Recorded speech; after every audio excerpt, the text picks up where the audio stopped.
Muchas gracias por estar nuevamente acompañándonos en este su programa Análisis con Doctor Arrieta. Como todos los miércoles, en la noche de hoy, pues tengo siempre un invitado o una invitada.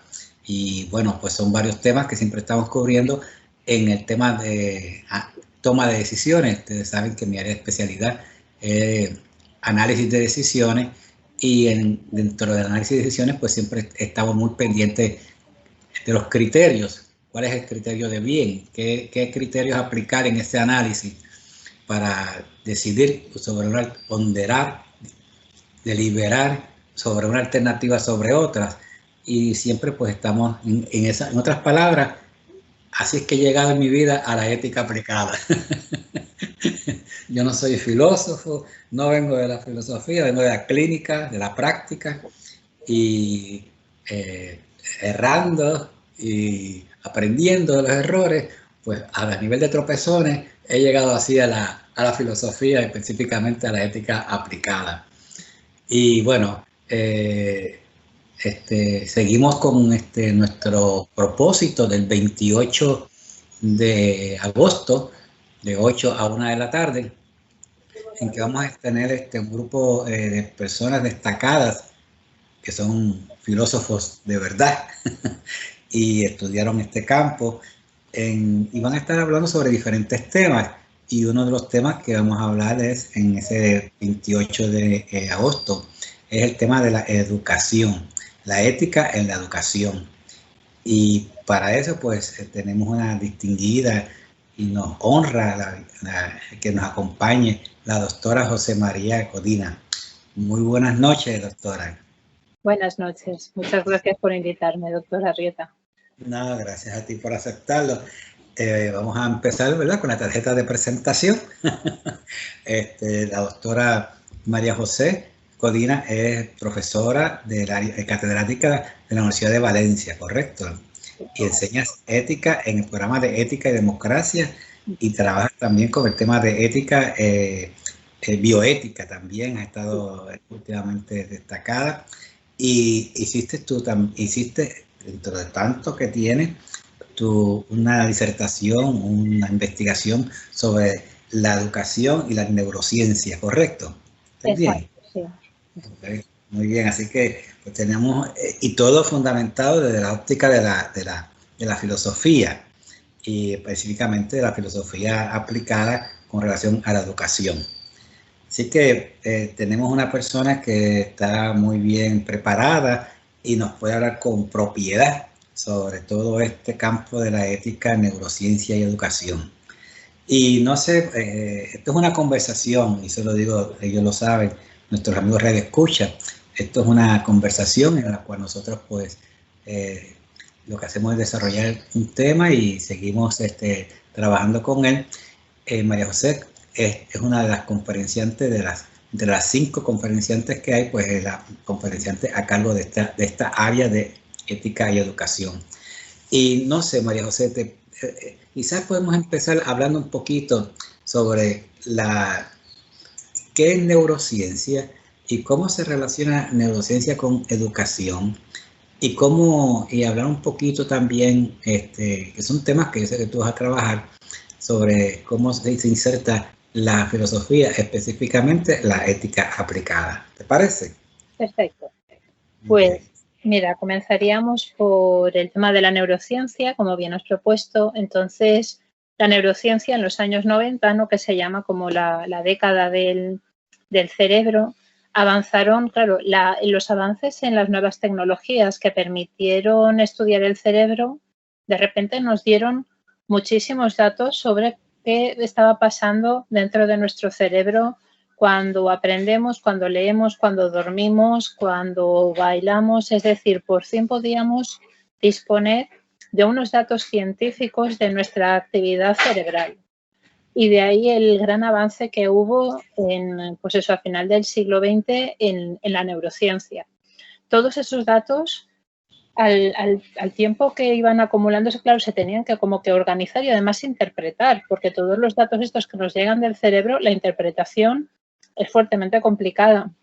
Y además al principio teníamos como ciertas limitaciones técnicas, ¿no? Pues porque las tecnologías permitían investigar ciertas cosas y arrojaban unos datos, pero otras no. Por ejemplo, habían unas técnicas que tenían una alta resolución espacial, entonces, por ejemplo, veíamos unas ondas que emitía el cerebro tal, pero en cuestión a lo mejor temporal eran más escasas, es decir, no podíamos ver al milisegundo qué estaba ocurriendo. Y luego, por contrario, otras técnicas podían darnos información sobre la actividad eléctrica que tenía el cerebro con una resolución temporal estupenda, pero lo que era la resolución espacial ya no, y no teníamos muy claro en qué zonas del cerebro se estaban llevando a cabo ciertas actividades o ciertos procesos. Entonces, han ido avanzando las tecnologías, se han ido ya como asentando estos datos que ahora ya tienen una interpretación asumida ya fuertemente por la comunidad neurocientífica, y entonces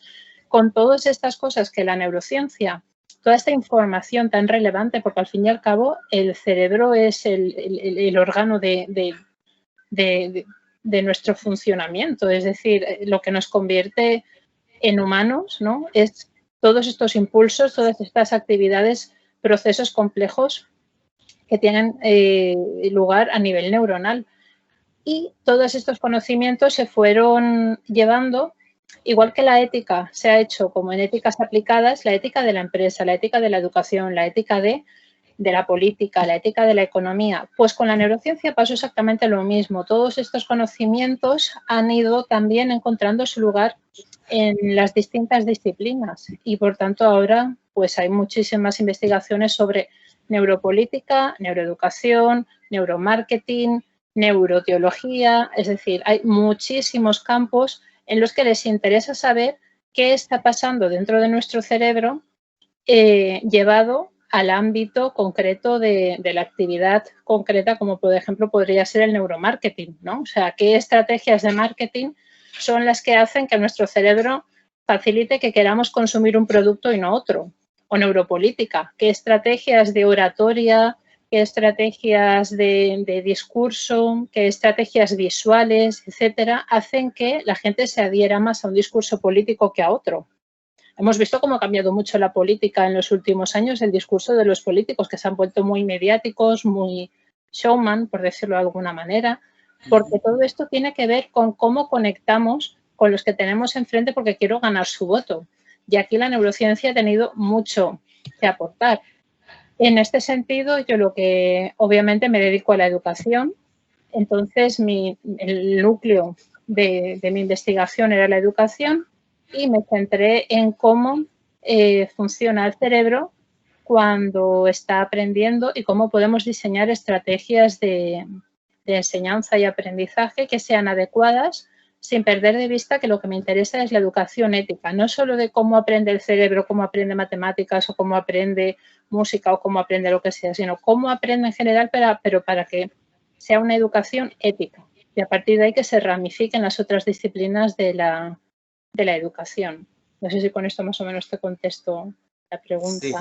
Sí. Entonces, pues, viendo qué parte del cerebro se activa, cuál es, qué parte neural se activa con diferentes información que está recibiendo la persona, ¿no? Y cuáles son las que están, esos ejercicios cerebrales.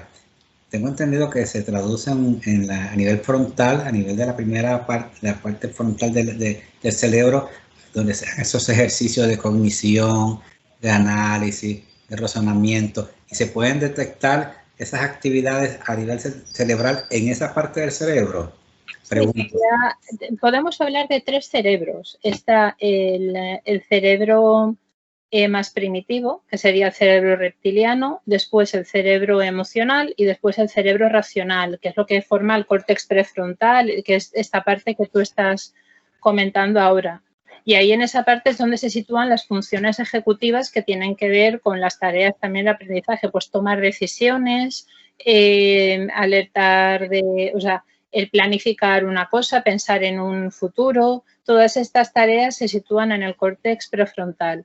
Y aunque sí que es cierto que a nivel cognitivo el córtex prefrontal juega un papel importante, no podemos olvidar que sin los otros, sin trabajar los otros, sin tener en cuenta cómo trabajan las otras partes del cerebro, no podríamos estar hablando de un aprendizaje satisfactorio. Es decir, tenemos que tener en cuenta tanto el sistema límbico como otros sistemas que están en el cerebro reptiliano, el más antiguo, ¿no? el primitivo, como por ejemplo un sistema que se llama sistema de activación reticular ascendente, o que a veces se llama comúnmente filtro SAR, que es, por ejemplo, pues imagínate, ¿no? En la prehistoria, obviamente, pues las personas cuando estaban formando clanes, etcétera, etcétera, se alertaban de peligros que podía ser un gran depredador, un clan enemigo, etcétera. Entonces, este sistema de activación reticular lo que hacía era,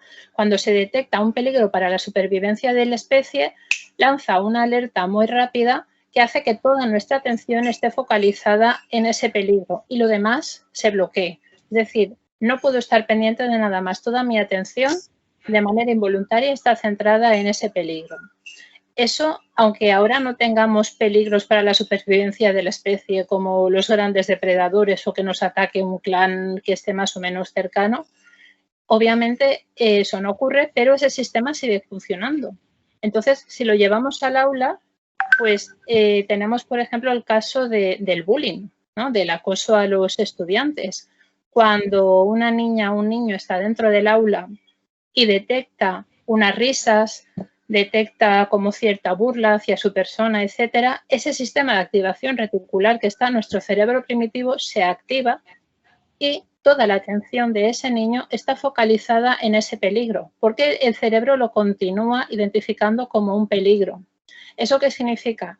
Que todo lo que está ocurriendo en la clase, todo lo que explica el profesor o la profesora, todos los contenidos que se están dando, todas las actividades que se están haciendo tienen las compuertas del cerebro cerradas y esa información no puede pasar. O sea, ese niño está imposibilitado neuronalmente para procesar la información que los demás sí están procesando, porque su cerebro está todo concentrado en esa sensación de peligro que a él se le ha activado por ser víctima de bullying. Entonces, cualquier cosa que detecte como un peligro hace que se le active ese sistema de activación reticular. Es decir, para la enseñanza lo que quiero que quede claro es que no es solo importante el córtex prefrontal, sino saber cómo funciona todo el conjunto, porque si no, no puede haber aprendizaje. Es decir, esa parte primitiva podría bloquear al córtex prefrontal. Así que la respuesta a nivel primitiva, reptil, supongo yo era ataca o huye. O quedarse paralizado. Son las tres respuestas, ¿no? Quedas paralizado, huyes o atacas. Ya. Exacto. Sí, sí, sí. Así es. Entonces, pues, si no se tiene eso en cuenta y el estudiante o la persona está en ese estado, hay que trabajar ese nivel para poder abrir a los demás canales. ¿Algo así será entonces? Exacto, por eso, o sea, tenemos que saber cómo funciona el cerebro. A ver, no hay fórmulas mágicas, no hay ningún neurocientífico ni ninguna persona experta en educación que tenga la varita mágica y que diga, con esto se van a solucionar todos los problemas de la educación y esta será eficiente y todo el mundo aprenderá estupendamente. Pero cuanto más sepamos cómo funcionamos, es más fácil que encontremos estrategias que vayan dirigidas al éxito del aprendizaje. Entonces, es importante saber esas cosas. Por ejemplo, las emociones juegan un papel fundamental en el aprendizaje. Sin una buena educación emocional y si no generamos un clima de confianza dentro del aula adecuada, da igual lo que hagamos en clase. El aprendizaje se va a quedar como un memorizar, soltarlo en un examen, porque todas las personas que hemos estudiado creemos que hemos vivido la misma experiencia. Es decir, de estudio muchísimo para un examen, llego al examen, escribo todo perfectamente, pero al cabo de 2 semanas no me preguntes porque no me acuerdo del 90% de las cosas que yo sí que puse en el examen. Entonces, acá se dice botar la botella. Sí, sí, es acumular, vaciar y se acabó, ¿no? La educación no es eso, la educación es algo más. La educación tiene que traspasar la piel, tiene que que al final ir calando para ir modelando, ¿no? Aristóteles hablaba de la forja del carácter, el ethos, ¿no? Esa forja del carácter. Pues la educación tiene que ser esa forja, ¿no? Ese ir modelando el carácter para que se vaya convirtiendo en un carácter ético. Y un carácter ético no es adoctrinar a nadie, ni muchísimo menos. Es decir, forjar un carácter ético es forjar un carácter libre que tenga los brazos abiertos para acoger la diversidad de libertades que haya en el mundo, respetando los derechos fundamentales de los demás. Muy bien, entonces, dicho eso, ¿cómo entra la parte, porque dicho ya la parte de los valores, de las emociones, la parte de la pasión y la parte de la cognición? ¿Cómo entra la ética en todo esto? Y una educación que tome en cuenta esos elementos, que esté presente mientras se esté enseñando, ¿verdad? Porque para que se activen todas esas neuronas en todo el cerebro en particular, no una parte específica de memorización o puramente lógica fría, sino que también haya pasión o involucración y compromiso, esas otras partes que tienen que ver con las emociones. Pero ¿cómo entonces entra la ética para poder integrar toda esta educación que nos estás aclarando con las partes del cerebro? He de reconocerte que la ética en el ámbito de la neurociencia no ha jugado un papel excesivamente importante en general. No. No es, o sea, se han centrado más en cuestiones más técnicas o más concretas de, pues, cómo puede ayudar a la dislexia, a la discalculia, cómo mejorar el aprendizaje en matemáticas. Y justo eso es algo que conversando con otros expertos aquí en España de neuroeducación, lo he comentado muchas veces. Digo, os habéis dejado de lado la parte de la ética porque podemos saber cómo funciona el cerebro para diseñar estrategias estupendas para aprender matemáticas, para aprender inglés, pero todo esto sin un aprendizaje de una educación ética no vale para nada, porque la educación tiene que tener un norte, ¿no? O sea, sí, tenemos que tener una buena educación, pero ¿para qué? ¿Y qué queremos conseguir con ella? ¿Y qué finalidad tiene? ¿Y qué justifica el sistema educativo que tenemos? Y al fin y al cabo, la educación va a ser ese caldo de cultivo, el trabajar ese ethos que decíamos, esa forja de carácter para una ciudadanía futura que sea democrática y que sea justa y que sea solidaria y que no solo diga que lo quiere ser o que está bien serlo, sino que lo sea de verdad. Porque el decir que queremos ser solidarios y que queremos ser respetuosos y que está muy bien serlo y luego en nuestro día a día ser corruptos, actuar mal, no, pues yo qué sé, cosas tan básicas. Ahora aquí en España tenemos la noticia del verano, parece que es el rey de España, si ha pagado impuestos o no los ha pagado, etcétera. Es una cuestión ética. Es decir, si yo soy ético, quiero actuar con justicia, no vale con decirlo, tengo que hacerlo también. Entonces, yo realmente llegué a la neuroeducación un poco de casualidad. O sea, el núcleo de mi tesis doctoral era la educación en virtudes, porque esas virtudes era lo que comentábamos antes, esos buenos hábitos, ¿no?, que hacen que tu carácter se predisponga a actuar con justicia. Y entonces, ya cuando llevaba un poco avanzada la tesis con esto de la educación en virtudes, asistí a un ciclo de una escuela de verano de la universidad, una universidad vecina que tenemos aquí, la Jaume I de Castellón, que estaba empezando a traer a España el tema de las neurociencias. Y cuando escuché a un neurocientífico, a un neurólogo hablar sobre cómo funcionaba el cerebro o cómo la repetición de los hábitos cambiaba nuestra estructura neuronal, dije, esto es justo la pieza que me faltaba, porque esta educación en virtudes tiene el anclaje en cómo funciona nuestro cerebro, porque si estas virtudes son hábitos y los hábitos son necesariamente repetición, repetición y repetición, al igual que cualquier otra actividad va a cambiar la estructura de mi cerebro, la repetición de estas actividades en pro de la justicia convertirá mi cerebro en un cerebro más justo, porque me voy a ir acostumbrando, porque voy a ir entrenándome en este hábito de la justicia, como decía Aristóteles. Entonces fue cuando unifiqué la neurociencia con la ética. Pero si realmente vas a buscar en la literatura Las investigaciones que hay sobre neurociencia y educación ética no son tantas. Se está haciendo cada vez más, pero no hay tanto. Entonces sería que cuando hablas de anclado o anclaje, es que se fomentan ciertas áreas del cerebro con ciertas actividades éticas en las cuales si se hacen hábitos de bien, se facilita el desarrollo de las virtudes.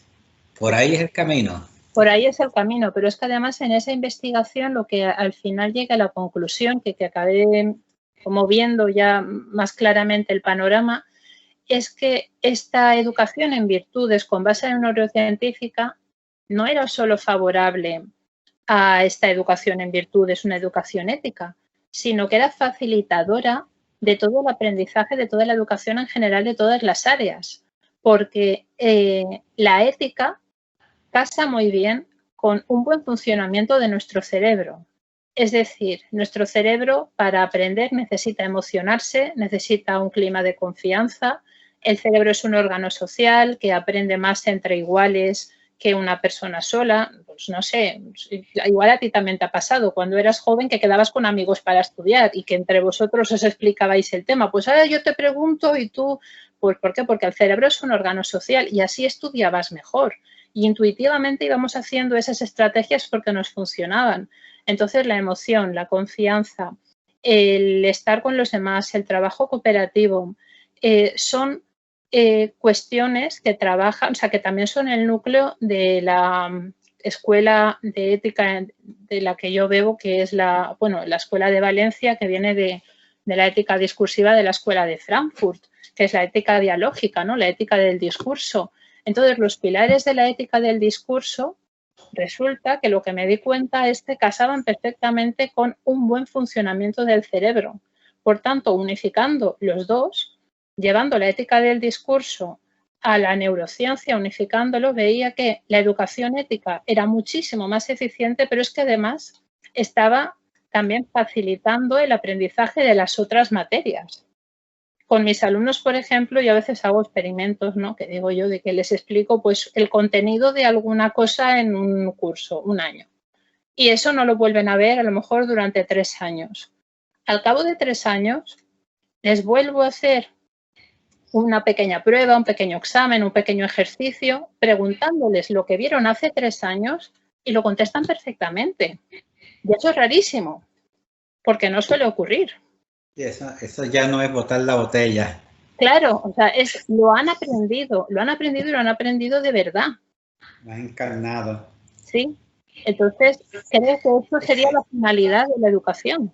Entonces tu propuesta es, o la conclusión es que de alguna manera por los años, los siglos, los millones de años, el cerebro está mejor acomodado, por decirlo de alguna forma, está preparado para trabajar con la ética de diálogo, la ética de solidaridad, la ética del acompañamiento, que el cerebro está construido, ese hardware está mucho más acomodado para poder trabajar con una ética y hace que entonces todo tenga significado. Exacto. O sea, no estoy descubriendo nada nuevo. O sea, realmente, intuitivamente, la sociedad está funcionando así. Lo que pasa es que a veces caemos en incoherencias invisibles, como si fueran telas de araña invisibles que nos atrapan y nos metemos en una lógica de la que no sabemos salir. Porque, por ejemplo, el sistema educativo aquí en España, por ejemplo, es altamente competitivo. Imagino que en Puerto Rico, en Estados Unidos, será similar, ¿no? Muy individualista y de luchar por conseguir esto es muy competitivo. Pero tú cuando sales del sistema educativo y pasas al mundo laboral, las grandes empresas que están funcionando bien, ¿qué te piden? Que sepas trabajar en equipo. Porque no hay ninguna empresa que no salga a flote si no tiene un buen equipo que sepa trabajar de manera cohesionada. Una empresa en la que yo estoy intentando quedar por encima de mi compañero y entonces no le facilito las cosas y no le ayudo en su trabajo y no cooperamos, etcétera, esa empresa no puede funcionar. Entonces, realmente eso es la muestra de que funcionamos mejor cooperando y en equipo que compitiendo entre nosotros. pero no sé por qué nos hemos empeñado en que la educación sea competitiva cuando después queremos resultados de trabajar en equipo y ser cooperativos. Sí, que se queda a nivel muy, muy competitivo, muy técnico, muy científico o cientificismo, y se ha tirado a un lado lo que realmente nuestro equipo cerebral está hecho, para lo cual está hecho, que son estas otras áreas que vienen por la parte de la ética. Exacto. Muy bien. Bueno, María José, el diálogo es excelente. Te agradezco mucho que nos dé claridad y nos dé este ángulo, porque muchas veces se desconoce, y seguiremos compartiendo esto el 28 de agosto. Sí. Que vas a desarrollar. Esperamos a todas las personas que quieran acompañarnos, porque será un placer compartir además con el resto de conferenciantes que, vamos, el cartel es excelente. Sí. Así que muchas gracias por tu amistad y saludos a tu familia. Saludos a tu mamá también, por favor. De tu parte, sí. Lo diré enseguida. Un niño especial a ella. Y bueno, pues hemos ido allá un par de veces. Ya es hora de que, vamos a ver si después que salgamos de todo esto, pues puedan visitarnos acá en la isla. Ojalá, ¿no? Sí. Bueno, pues entonces nuestros queridos amigos radiovidentes, de nuestros amigos tuberos de YouTube, muchas gracias por estar con nosotros. Acuérdense de darle like y suscríbanse a su programa Análisis con Doctor Arrieta. Muy buenas noches.